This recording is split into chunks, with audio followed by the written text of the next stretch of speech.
Hello বন্ধুরা, সবাই কেমন আছো? আশা করছি ভালো আছো আর আমিও খুব ভালো আছি।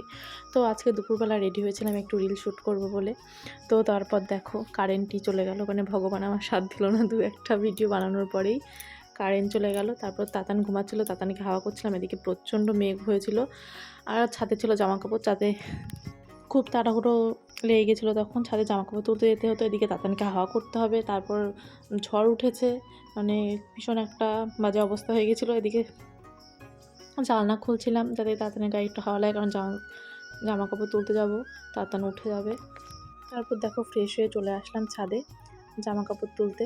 তো এসে দেখি জামা কাপড় তোলা হয়ে গেছে, মানে আমার এত তাড়াহুড়ো করা সবই বৃথা। দেখি প্রচণ্ড ঝড় উঠেছে, মনে হচ্ছে গাছপালাগুলো সব ভেঙে পড়বে। আর এদিকে দেখো আম বাগানে সবাই চলে এসেছে আম কুড়াতে। মানে দেখতেও ভালো লাগে। আমি আর এখন আম কুড়াতে যেতে পারি না, এখন বলতে আমি খুব একটা যাইও না, কিন্তু মাঝে মধ্যে সবাইকে দেখে ইচ্ছে করে যেতে, কিন্তু তখন আর যেতে পারি না কারণ তাতান আমার সঙ্গে থাকে। এই যে এখন নিয়ে বসে আছি। তো আজকের মতো টাটা, বাই বাই।